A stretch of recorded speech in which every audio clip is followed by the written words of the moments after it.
ሰላም ጤና ይስጥልኝ ውድ የሃና ለሚዲያ ተከታታዮች የሰዓቱን አጫጭር ዘገባዎች ይዤላችሁ ቀርቤያለሁ። ከሀገር ውስጥም ሆነ ከሀገር ውጭ የምናቀርባቸውን ትኩስ መረጃዎች እንዲደርሳችሁ ቻናላችንን ላይክ፣ ሼር፣ ሰብስክራይብ በማድረግና የደውል ምልክቱን በመጫን አብራችሁን ቆዩ።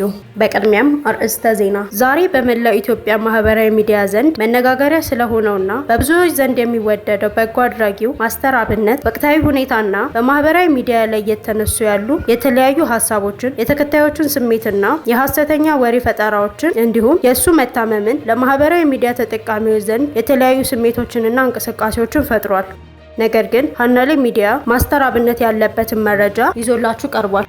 ወደ ቀጣይ ዜና ስናልፍ አርቲስት ነጻነት ወርቅነህ ከሞተ ከሳምንት በኋላ የወጣ አዲስ መረጃ። ከመሞቱ በፊት አርቲስቱ ልጆቼን አደራ ሲል የተናገረውን መልእክት ከራሱ አንደበት እንድትሰሙት ይዘንላችሁ ቀርበናል።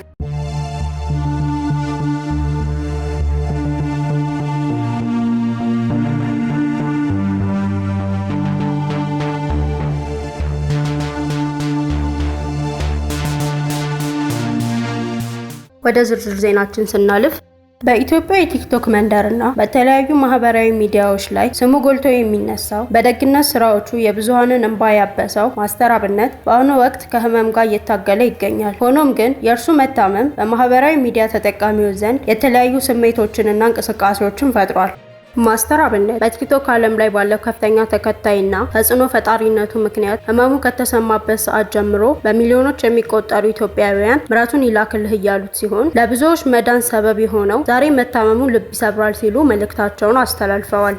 ቤተሰቦቹና በዙሪያው ያሉ የተለያዩ ሰዎችም ማስተር አብነት ለራሱ ሳይሆን ለሰው ነው የሚኖረው በማለት ምስክርነታቸውን ሰጥተዋል። ይህ በጎ ሰውም በተለያዩ የሀገሪቱ ክፍሎች መፈናቀል ሲከሰት፣ በድንገተኛ አደጋዎች ሰዎች ቤት ንብረታቸውን ሲያጡና ሕክምና አጥተው ሜዳ ላይ ለወደቁ ወገኖቹም ያደረገው አስተዋጽኦ ዛሬ ላይ የህዝቡን ፍቅር እንዲያገኝ አድርጎታል። የመፈናቀል አደጋ ሲደርስ ድረሱልን ብሎ የሚጮኸው ድምጻችን ዛሬ ለራሱ ድምጽ አጥቶ በሕክምና ላይ ነው ያለው የሚሉ ጥልቅ የሀዘን መልእክቶች በማህበራዊ ሚዲያ ላይ በስፋት እየተዘዋወሩ ይገኛሉ። ከነዚህም መካከል የሐሰተኛ ዜና አቀናባሪዎች። በሚያሳዝን ሁኔታ ይህ በጎ ሰው በህይወት እያለና በሕክምና ላይ ባለበት ወቅት አንዳንድ የቲክቶክና የዩቲዩብ ገጾች ማስተር አብነት አረፈ፣ እንዲሁም አንዳንዶቹ ደግሞ ኮማ ውስጥ ነው እያሉ ዜናዎችን ሲያሰራጩ ተመልክተናል። ተከታይ ለማግኘት ሲባል በሰው ህይወት መነገድን ተያይዘዋል። እነዚህም ዜናዎች የተጋነኑ ፎቶዎችን በመለጠፍ ሰዎችን በማስደንገጥና ተከታይ ለማብዛት የሚጠቀሙባቸው ኢሰብአዊ ድርጊት ነው። በመጨረሻም ሃና ለሚዲያ ባረጋገጠው መረጃ መሰረት ማስተር አብነት በህይወት አለ። ነገር ግን የሁላችንም ጸሎትና ድጋፍ በሚያስፈልገው የጤና ሁኔታ ላይ ነው ያለው። በዚህ አስቸጋሪ ወቅት ቤተሰቦቹንና አድናቂዎቹን የሚረብሹ ወሬዎችን ከማሰራጨት እንቆጠብ እያልን ውድ ተመልካቾቻችን በማህበራዊ ሚዲያ ላይ የሚለቀቁትን ቪዲዮዎች ሁሉ እውነተኛ ናቸው ብላችሁ ከመስማት ተቆጠቡ እያልን አርቲስት ነጻነት ወርቅነህ ለልጆቹ ያስተላለፈውን መልእክት አልምጠን እንመለሳለን። አባትና እናትህ ምን ላይ ደረሰ? ከዛ የዳዊት እንዝራ የሚባል ቲያትር ሰራው። የዳዊት እንዝራ የሚባል ቲያትር ሰራ። ያኔ ስንሄድ ትልቅ ወንድም ያለ የሱ ታናሽ አለ፣ ሶስታችን እንሄዳለን። እሱ ትልቅ ስንት ወንድም ስንት እህት ነው ያለ? በዚሁ አራት ወንድምና አንድ እህት ነው ያለኝ። እኔ አራተኛ ልጅ ነኝ ለቤቱ። ሁለቱ ታናሾች ናቸው። እና ትልቁ ሲሄድ ሶስታችን ስንሄድ ይሄው ትልቁ እሱ ነው ይላል። የቤቱ ትልቅ እሱ ነው። አሁን ወደ ዩኒቨርሲቲ ሊሄድ ነው። ወንድዬ ይላል ፋዘር። ከዛ ይሄ ታጠቅ ትንሹ ይሄ ነው። እኔን ዝም ብሎ እንደዛ ነበር የሚለኝ እኔን ማለት ነው። ከዛ እኔ በማስታወቂያ ታያለ የዳዊት እንዝራ ላይ ውልብ የምትልም ነገር አለች። በይቅርታ ምሽት ምን የሚባል ቲያትር ሰራውና ማስታወቂያ በቴሌቪዥን ምናምን ታየው ምናምን። ከዛ በኋላ ሲሄድ ብቻዬን ወንዴም ወደ ዩኒቨርሲቲ ሄደ ምናምን። እኔ ሲሄድ ይሄ ትንሹ ብሔራዊ ቲያትር ነው የሚሰራው ማለት ብሔራዊ ቲያትር እኮ አይደለም። እኔ ምን እንዳለ ነው ምናምን ነገር አለ። ብሔራዊ ቲያትር ነው አይደለም አለኝ። እና ለምንድን ነው ማታየው ሲል አይኔ ሰው የተሰበሰበበት መምጣት አልዟል። ማን ነው እንደሚል ፋዘር ብዙ አዲስ አበባ ውስጥ ታክሲ የሚባል ተጠቅሞ አያውቅም፣ ባስ የሚባል ተጠቅሞ አያውቅም። በእግሩ ነው የሚሄደው።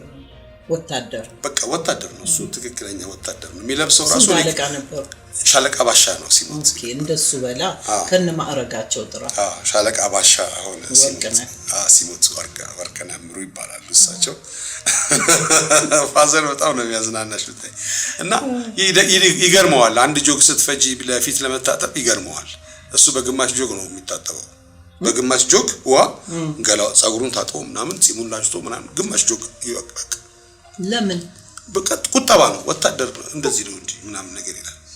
እኔም እኮ በወታደር ስርዓት ውስጥ አልፌያለሁ ናዚ። እንዴት ነው ታዲያ አቃል ቁጠባ ነው የምትላት ነገር አልገባችም። ቁጠባ ነው የሚለው እሱ በቃ እንዴት እንደሚያበቃቃት አላውቅም። እኔ ግማሽ ጆግ ምናምን ይላል። እኛ ቹዋቹ ስናር አታድራፉ ምን እንደሚፈጠር አይታወቅም። ጥንቃቄ ያስፈልጋል። ሆዳችሁን ቀንሱ ምንድነው ይላል እና ቆሎ ከተገኘ በቂ ነው ይላል። እንዴ አንተ ልጆቹን በረሃብ ልትፈጅ ነው እንዴ? ከማሰርካት ነው ሁሉ ጊዜ ምንድነው ጤፍ ማብቃት ምናምን ምንድነው? አንዳንዴ ጭብጦ በሶ ምናምን ነገር ቆሎ ምናምን ብሉ ምናምን ነገር ይላል። እና የፋዘር እና የማዘር ነገር በጣም ደስ ይላል። ደስ የሚል ታሪክ ነው። አዎ በጣም ደስ የሚል። እሺ ነጽዬ ወደ ኋላ ልመልስህና ብዙ ፊልሞችን ሰርተሃል፣ ብዙ ቲያትሮችን ሰርተሃል። በቁጥር ምን ያህል ናቸው? ምን ፊልም ላይ በዳይሬክተርነት አገልግለሃል? በተዋናይ እነሱን ትንሽ አንተ ብትገልጽልኝ። እንትኑ መጀመሪያ እንትኑን አልመለስኩልሽ ማዲ በምን ማዘር እንደተስማማች።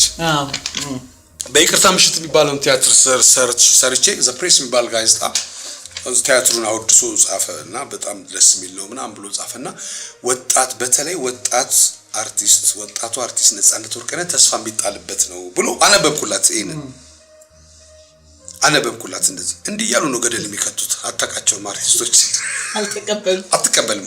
ከዛ የዳዊት ኢንዚራ የሚባል መጣ። የዳዊት ኢንዚራ ደግሞ በጣም ታዋቂ ሆነ። አጋበስኳት አየችና በቃ ይሄ በቃ እኔ ብዙ ደጋግመው ያዩ ሰዎች ምናምን ሲሉ እንዴ አንተ ታዋቂ ሆነ አለ አይደል እንዴ ምናምን ነገር አለች።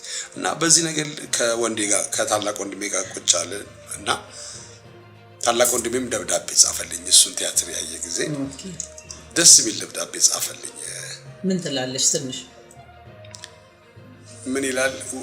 ወንድሜ ነጻነት ወንድሜ ነጽ አምላክ በሚወደኝ መልኩ እወድሃለሁ ብሎ ጻፍ ጀምርና መጨረሻ ላይ እኔም ወድህ በነፍሴ ነው፣ ስጋማ ፈራሽ ነው፣ ነፍሴ ከአምላክ ነፍስ ጋር ተመሳሳይ ስለሆነች በማይሞተው ነፍሴ እወድሃለሁ ብሎ ጻፈልኝ። ትልቅ አባባል ነው። ከዛ አምነህበታል ይሄ ልጅ በዚህ ሊኖር ይችላል አለች። አዎ ይችላል አላት። ከዛ እሷ ተቀበለች። ስለዚህ ማዘርም ተቀበለች። ፋዘርም ታዋቂ ሰው ጊዜ በቃ ይሄ ትንሹ ይላል። እኔ እኮ 22 ዓመት ምናምን ሆኖኛል 20 ዓመት ምናምን ሆኖኛል። ይሄ ትንሽ እኮ ነው ይላል ፋዘር። በዚህ ተቀበለ። እኔ ቲያትር 4 ፍሬሽማን በይቅርታ የጓሮ ጌታ በይቅርታ ምሽት ፍሬሽማን የዳዊት እዛ ቤት ያሉ ቤተሰቦች እና እዚህ ያሉ ቤተሰቦች የሚሰሩት ኪነ ጥበባዊ ነገር አንድ አይሆን ይችላል። ቪዲዮ ያያችሁትን ይመስል ነበር። ከወደዳችሁት ቻናላችንን ላይክ፣ ሼር፣ ሰብስክራይብ በማድረግ ቤተሰብ ይሁኑ።